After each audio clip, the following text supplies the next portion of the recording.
Baie welkom terug by Aanskou Hom in Sy Heiligdom. Hierdie is die tweede gedeelte van waar ons kyk hoe Israel vanaf Egipte tot in die Allerheiligste in beweeg het. Die reeks is gebaseer op Psalm 63 vers 3. So het ek u in die heiligdom aanskou om u sterkte en die heerlikheid te sien. Voordat ons begin, kom ons bid saam. Ons Hemelse Vader, ons gaan nou kyk na hoe Israel deur die heiligdom beweeg het. Dis ons tweede gedeelte en ons gaan sien wat die belangrikheid is om dit te verstaan. Gee ons die insig en wysheid, stuur die Heilige Gees opnuut. Ons vra dit in U naam alleen. Amen.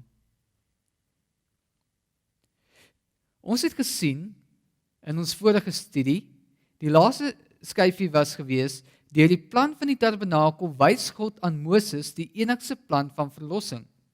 Hierdie tabernakel ornamente was in die kruisvorm geplaas gewees. Maar, hoekom het Israel hierdie pad gevolg? En hoe het hulle dit gevolg? Hoe stel die ornamente vir ons die pad voor? Nou, wanneer ons kyk na die antieke handelsroete, sal jy op die skerm sien daar soos punte wat opbeweeg.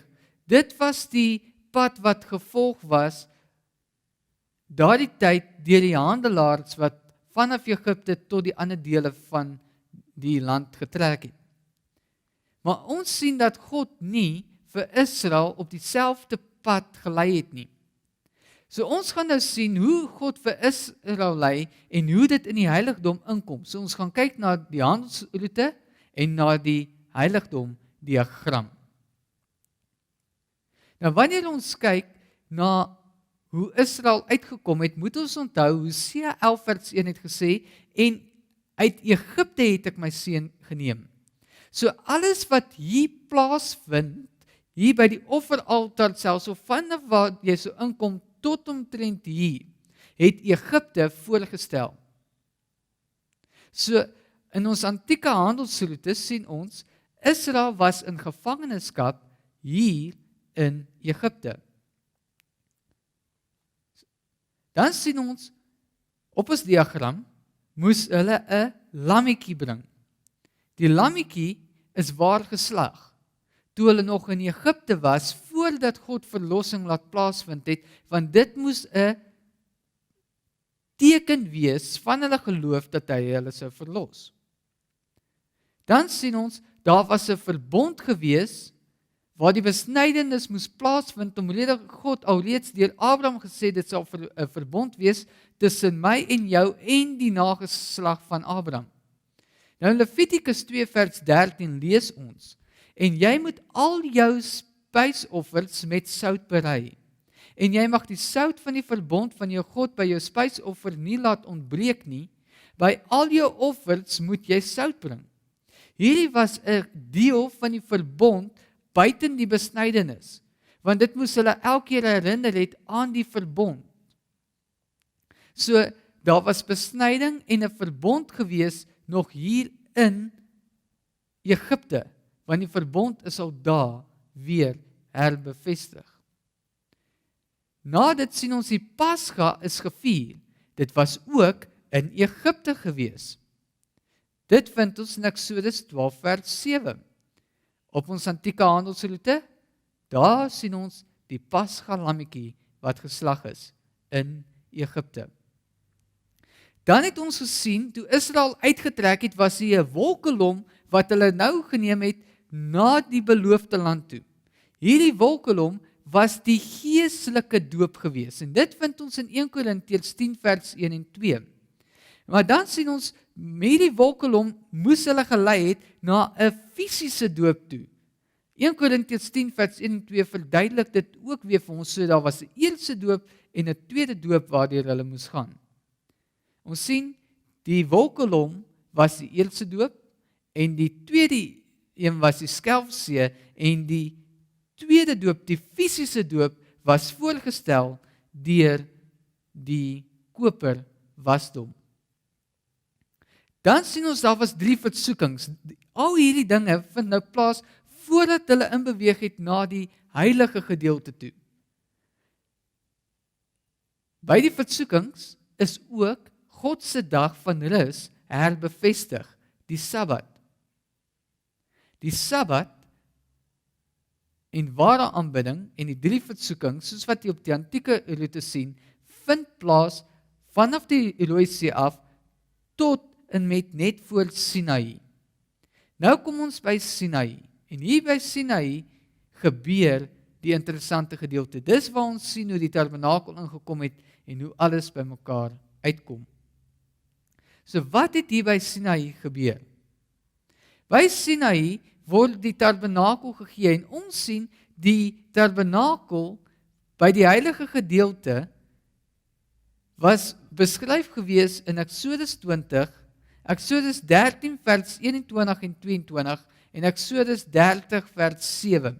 Dit het al die ornamente beskryf, maar u kan al die hoofstukke gaan lees en u sal meer leer rakende hoe die ornamente gebou was, wat die spesifikasies was en hoe dit aan mekaar gesit was. So ons sien, by Sinai word die wet en die tabernakel aan die volk gegee. Nie net God se 10 gebooie nie, maar ook die wet van Moses. Maar hoekom was dit gegee gewees? Hoekom is die heiligdom daar geplaas?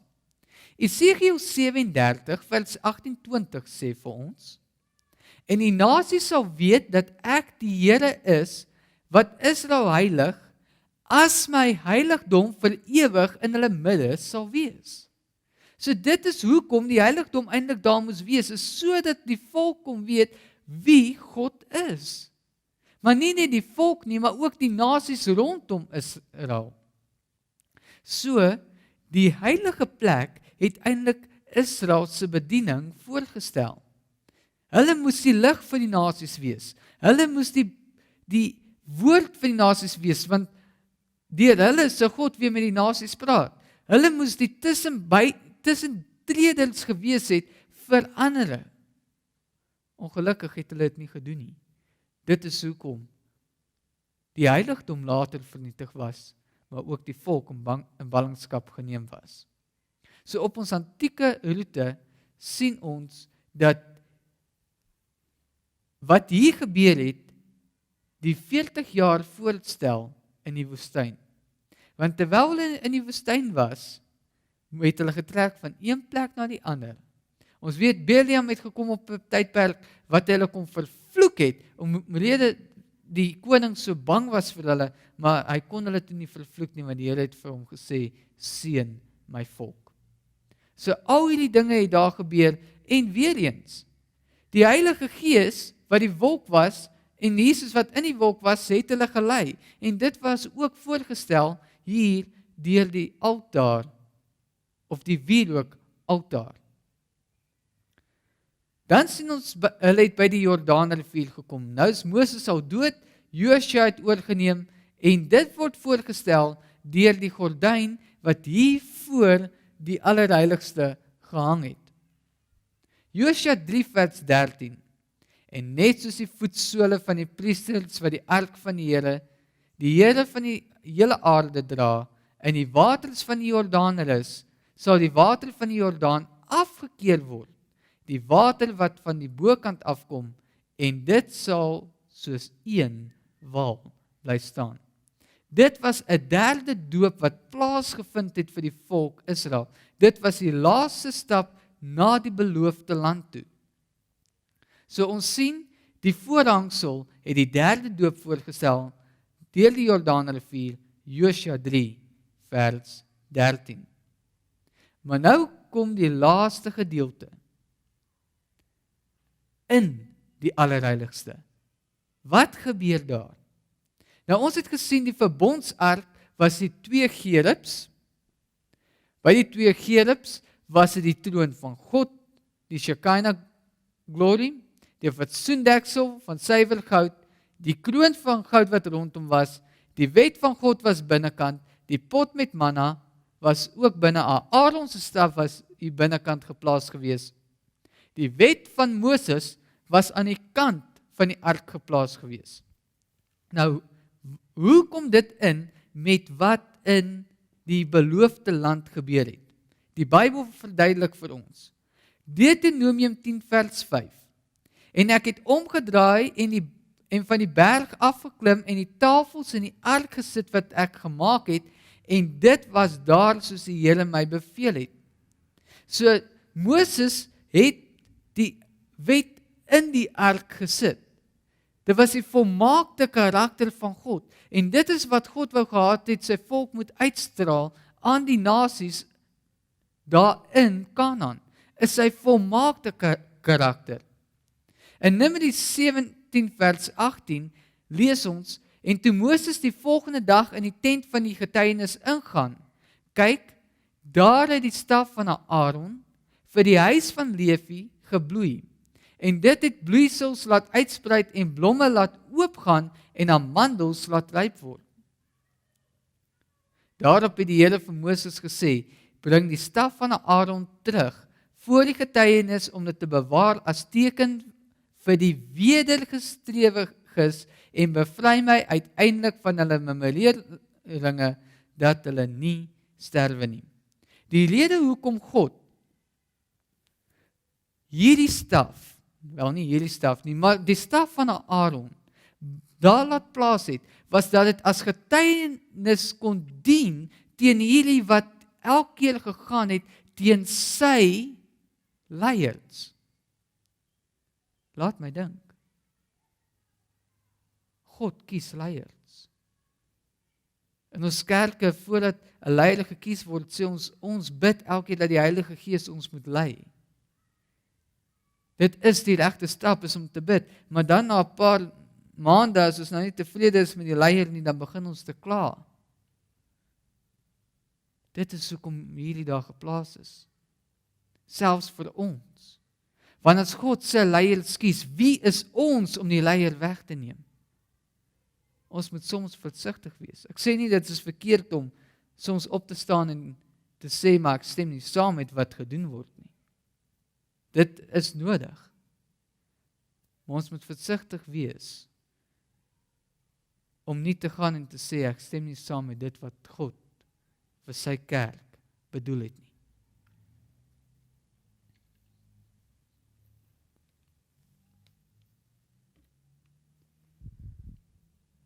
Dan sien ons die pot met manna.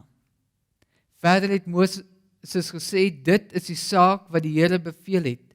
'n gomer vol moet daarvan bewaar word vir julle geslagte, dat julle die brood kan sien wat ek julle in die woestyn laat eet het, toe ek uit Egipte land uitgelei het. Dieselfde rede, hoekom die staf daar geplaas is hoekom die manna ook daar geplaas is. Sodat die volk herinner kan word aan God se goedheid, aan God se voorsienigheid. Hulle moes nie vergeet wat God vir hulle kon doen nie. En so wil God vir ons ook sê, eerstens wil ek hê, julle moet my leiers respekteer, maar nommer 2, julle moet onthou, ek sal altyd vir julle voorsien, ek sal julle nooit begewe nie, ek sal julle nooit verlaat nie. Ek sal altyd daar wees om te voorsien. En dan sien ons die verbondsark, alles wat die binnekant in is, God se leiers, God se woord, God se voorsienigheid, God se volmaakte karakter, moet nou ingaan en dit moet dien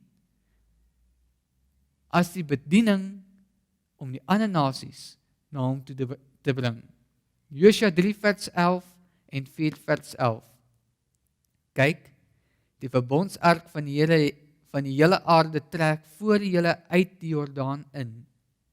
En toe die hele volk die deurtog voleindig het, het die ark van die Here met die priesters voor die oë van die volk deurgegaan. Waarin die goue wierookbak was en die ark van verbond, rondom heeltemal met goud oortrek, waarin die goue kruik met manna was, en die staf van Aaron wat gebloei het, en die tafels van die verbond. So al hierdie dinge, sien ons het in die beloofde land ingegaan, volgens Josua. So die ark het die beloofde land voorgestel. Josua 6 vers 20, die groot oorwinning. Toe skreeu die volk en hulle het op die horings geblaas, en toe die volk die geluid van die horing hoor, het die volk 'n groot kruisgeskreeu aangehef en die muur het op sy plek ingeval en die volk het in die stad geklim, elkeen reg voor hom uit en hulle die stad ingeneem. Daar's weer 'n volk wat aan die einde van tyd in 'n stad sal ingaan. Die keer sal dit nie wees om die stad te verower nie, want iemand het dit klaar verower, toe Jesus sy lewe gegee het. Hy het gesê, ek gaan om vir hulle 'n woning te berei. Ek gaan, sodat ek kan kom om hulle te kom haal, en hulle te kan neem waar ek is. Daar was 'n stad ook betrokke met Israel. So ons sien, die beloofde land word deur die Allerheiligste voorgestel in Josua 6 vers 20. So kyk ons deur ons antieke roete, elke stap deur, tot hulle deur die Jordanus, die ark wat die beloofde land voorgestel het, en God lei sy volk so deur. Elke ornament het gewys na stappe wat God sou gebruik om sy volk te verlos. Here, dit was wel kort,